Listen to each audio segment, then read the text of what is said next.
السلام علیکم ورحمۃ اللہ تعالیٰ وبرکاتہ۔ ان سے پہلے ویڈیو میں حضور صلی اللہ علیہ وسلم کی ہجرت سے بدر تک 30 سوال جواب بیان ہوئے تھے۔ اس ویڈیو میں حضور صلی اللہ علیہ وسلم کی ہجرت سے بدر تک کے آخری 32 سوال جواب بیان کریں گے۔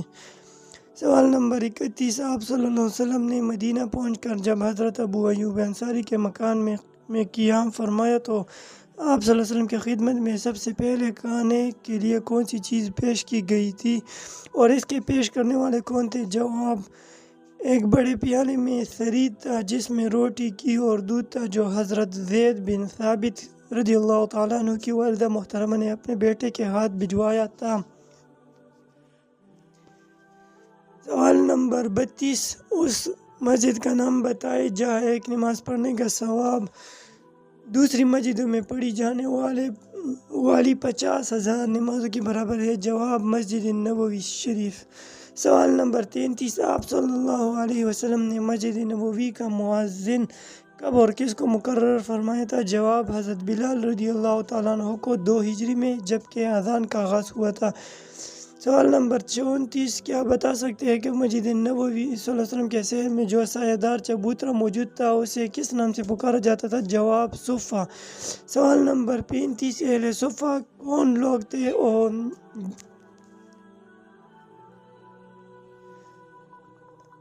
جواب، صفہ۔ سوال نمبر 35، اہل صفہ کون لوگ تھے؟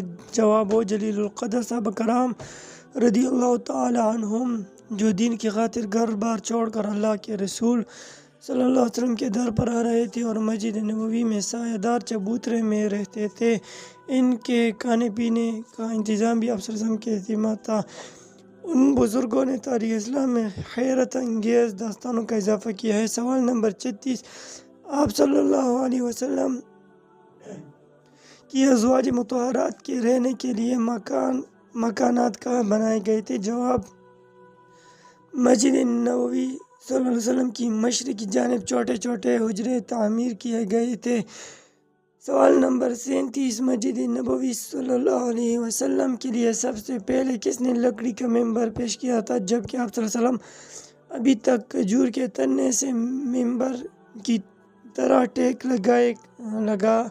لگایا کرتے تھے؟ جواب، تمیم داری رضی اللہ تعالیٰ عنہ نے۔ سوال نمبر 38، مدینہ میں آپ صلی اللہ علیہ وسلم نے پہلی بار کب صحابہ کرام کے بڑے اجتماع سے خطاب فرمایا تھا؟ جواب، مدینہ میں تشریف لانے کے 7 ماہ بعد۔ سوال نمبر 39، آپ صلی اللہ علیہ وسلم کو کس طرح اندازہ ہو گیا تھا کہ قریش کے لشکر کی تعداد 900 اور 1000 کے درمیان ہے؟ جواب، حضرت علی رضی اللہ تعالیٰ عنہ اور حضرت سعد بن ابی وقاص قریش کے جن 2 غلاموں کو بدر کے چشمے سے پانی بھرتے ہوئے گرفتار کر کے لائے تھے، انہوں نے بتایا تھا قریش اپنے لشکر کے لیے روزانہ کبھی 9 اور کبھی 10 اونٹ ذبح کرتے ہیں۔ اس سے آپ صلی اللہ علیہ وسلم نے اندازہ کر لیا تھا کہ لشکر قریش کی تعداد 900 اور 1000 کے درمیان ہے۔ سوال نمبر 40، بدر کے قریب جہاں آپ صلی اللہ علیہ وسلم نے اپنا فوجی پڑاؤ لگایا تھا اسے چھوڑنے اور آگے بڑھ کر ایک چشمے کے قریب پڑاؤ لگانے کا مشورہ کس نے دیا تھا جسے آپ صلی اللہ علیہ وسلم قبول فرمایا تھا؟ جواب، حضرت حباب بن منذر رضی اللہ تعالیٰ عنہ نے۔ سوال نمبر 41، آپ صلی اللہ علیہ وسلم کی مدینہ تشریف آوری کے بعد سب سے پہلے فوت ہونے والے جلیل القدر صحابی کے اسماء گرامی بتائے؟ جواب، پہلے فوت ہونے والے حضرت مکتوم رضی اللہ تعالیٰ عنہ، پھر اسعد بن زرارہ کا انتقال ہو گیا جو انصار مدینہ میں سب سے پہلے اسلام لانے والوں میں شامل تھے۔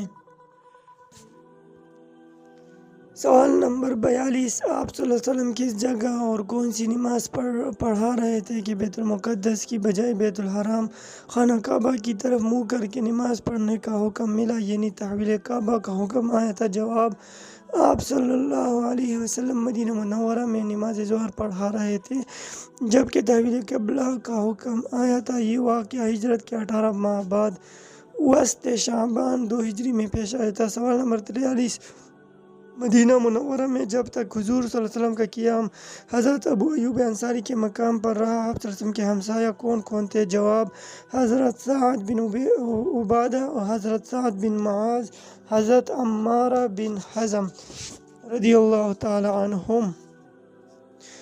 سوال نمبر 44، حضور صلی اللہ علیہ وسلم کے صحابی کا اسم گرامی بتائیے۔ جواب: صلی اللہ علیہ وسلم کی مدینہ میں تشریف آوری کے کافی عرصے بعد تک بھی روزانہ رات کے کھانے کے لیے ہمیشہ اپنے ہاتھ سے ایک دیگچہ سالن اور روٹی لایا کرتے تھے۔ جواب: حضرت سعد بن عبادہ رضی اللہ تعالیٰ عنہ۔ سوال نمبر 45، حضور صلی اللہ علیہ وسلم نے امین الامت کا خطاب کس کو عطا فرمایا تھا؟ جواب: حضرت ابو عبیدہ بن الجراح رضی اللہ تعالیٰ عنہ کو۔ سوال نمبر 46، حضور صلی اللہ علیہ وسلم نے سیف اللہ کا خطاب کسے عطا فرمایا تھا؟ جواب: حضرت خالد بن ولید کو رضی اللہ تعالیٰ عنہ۔ سوال نمبر 47، غزوہ بدر کے موقع پر آپ صلی اللہ علیہ وسلم نے کیا دعا کی تھی؟ جواب: خدایا تو نے مجھ سے وعدہ کیا ہے وہ پورا کر۔ سوال نمبر 48، غزوہ بدر میں عبیدہ بن سعید بن عاص مشہور جنگجو کافر جنگجو کی جس کی برچہی سے مرا تھا، یہ برچہی پھر کس کے پاس رہی تھی؟ جواب: حضرت زبیر بن عوام کی برچہی سے، جسے آپ صلی اللہ علیہ وسلم نے ان سے مانگ لیا تھا، اور یہی برچہی 4 خلفاء میں منتقل رہی تھی حتیٰ کہ حضرت عبداللہ بن زبیر رضی اللہ تعالیٰ عنہ کے پاس پہنچی۔ برچہی یہ بھی نیزے کی طرح ہوتا ہے، بس اس پر نیزے کا اطلاق بھی ہو سکتا ہے۔ سوال نمبر 49، غزوہ بدر میں ابو جہل کا سر حضور صلی اللہ علیہ وسلم کی خدمت میں کس نے پیش کیا تھا؟ جواب: حضرت عبداللہ بن مسعود رضی اللہ تعالیٰ عنہ نے۔ سوال نمبر 50، حضور صلی اللہ علیہ وسلم کے وہ کون سے عزیز تھے جو اسیران بدر میں شامل تھے اور انصار مدینہ نے انہیں بھانچا کہہ کر ان کا فدیہ دینے کی پیشکش کی تھی، لیکن آپ صلی اللہ علیہ وسلم نے اسے گوارا نہیں کیا تھا؟ جواب: حضرت عباس رضی اللہ تعالیٰ عنہ جو آپ صلی اللہ علیہ وسلم کے چاچا ہیں۔ سوال نمبر 51، اس شخص کا نام بتائیے جو جنگ بدر کے بعد مکہ سے مدینہ اس لیے گیا تھا کہ حضور صلی اللہ علیہ وسلم قاتلانہ وار کرے، لیکن جب آپ صلی اللہ علیہ وسلم نے اسے ساری سازش کا راز فاش کر دیا تو حیران رہ گیا اور پھر برضا و رغبت مسلمان ہو گیا تھا۔ جواب: عمیر بن وہب۔ سوال نمبر 52، مدینہ سے بدر کی طرف سفر کرتے ہوئے آپ صلی اللہ علیہ وسلم کی سواری میں اور کون کون شریک تھے؟ کیونکہ ایک اونٹ پر باری باری 3 آدمی سوار ہوتے تھے۔ جواب: حضرت علی اور حضرت ابو لبابہ رضی اللہ تعالیٰ عنہما۔ سوال نمبر 53، مدینہ سے بدر کے سفر میں آپ صلی اللہ علیہ وسلم کی سواری میں شریک ہونے والے اصحاب یعنی حضرت علی اور حضرت ابو لبابہ رضی اللہ تعالیٰ عنہما نے جب آپ صلی اللہ علیہ وسلم سے عرض کیا کہ ہم خوشی سے پیدل چلیں گے اور آپ صلی اللہ علیہ وسلم سواری فرمائے تو آپ صلی اللہ علیہ وسلم نے انہیں کیا جواب دیا تھا؟ جواب: حضور صلی اللہ علیہ وسلم نے فرمایا تھا نہ تم دونوں پیادہ چلنے میں مجھ سے طاقتور ہو، نہ میں ثواب حاصل کرنے سے بے نیاز ہوں۔ سوال نمبر 54، غزوہ بدر کے لیے جب حضور صلی اللہ علیہ وسلم مجاہدین کی صفیں سیدھی کر رہے تھے تو وہ کون تھے جو سب سے آگے بڑھے ہوئے تھے اور آپ صلی اللہ علیہ وسلم نے تیر سے ان کے پیٹ کی طرف اشارہ کر کے فرمایا تھا کہ برابر ہو جاؤ، لیکن انہوں نے عرض کیا تھا کہ آپ صلی اللہ علیہ وسلم نے مجھے تکلیف دی، مجھے اس کا بدل دیجیے۔ جواب: یہ حضرت سواد بن غزیہ رضی اللہ تعالیٰ عنہ تھے، اور جب بدل دینے کے لیے آپ صلی اللہ علیہ وسلم نے اپنے شکم مبارک سے کپڑا اٹھایا تو انہوں نے آگے بڑھ کر اسے چوم لیا۔ سوال نمبر 55، اس صحابی کا اسم مبارک بتائے جو جنگ بدر میں مزے سے کھجوریں کھا رہے تھے اور جب آپ صلی اللہ علیہ وسلم کی زبان مبارک سے جہاد کی فضیلت سنی تو کھجوریں پھینک کر دشمن کی طرف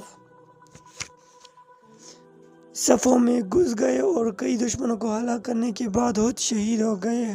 جواب: حضرت عمیر بن الحمام رضی اللہ تعالیٰ عنہ۔ سوال نمبر 56، حضور صلی اللہ علیہ وسلم نے میدان بدر میں جنگ کے بعد کتنے دن قیام فرمایا تھا؟ جواب 3 دن تک۔ سوال نمبر 57، جنگ بدر سے حاصل ہونے والی اس تلوار کا نام بتائے جسے افسر نے اپنے لیے پسند فرمایا تھا۔ جواب ذوالفقار۔ سوال نمبر 58، حضور صلی اللہ علیہ وسلم نے فتح بدر کی خوشخبری سنانے کے لیے مدینہ منورہ اور عالیہ کی طرف کس کو بھیجا تھا؟ جواب مدینہ کی طرف حضرت زید بن حارثہ اور عالیہ کی طرف حضرت ابو عبداللہ بن رواحہ کو۔ سوال نمبر 59، آپ صلی اللہ علیہ وسلم نے سب سے پہلی نماز عید الفطر کب پڑھائی تھی؟ جواب 1 شوال 2 ہجری کو۔ سوال نمبر 60، جنگ بدر کے بعد آپ صلی اللہ علیہ وسلم نے اپنی کس صاحبزادی کی شادی کی تھی؟ جواب خاتون جنت حضرت فاطمہ الزہرا رضی اللہ تعالیٰ عنہ کی حضرت علی شیر خدا رضی اللہ تعالیٰ عنہ مبارک کے ساتھ۔ سوال نمبر 61، غزوہ بدر میں مسلمانوں کے ہاتھوں لشکر قریش کے کتنے آدمی قتل اور کتنے گرفتار ہوئے؟ جواب 70 آدمی قتل ہوئے اور 70 آدمی قیدی ہوئے۔ سوال نمبر 62، آپ صلی اللہ علیہ وسلم نے غزوہ بدر میں قتل ہونے والے کفار قریش کی لاشوں کے ساتھ کیا سلوک کیا تھا؟ جواب آپ صلی اللہ علیہ وسلم نے ان کی 70 لاشیں گڑھے میں ڈال کر ان کے اوپر مٹی ایک تہ بچھوا دی تھی۔ تو یہ تھے آج گے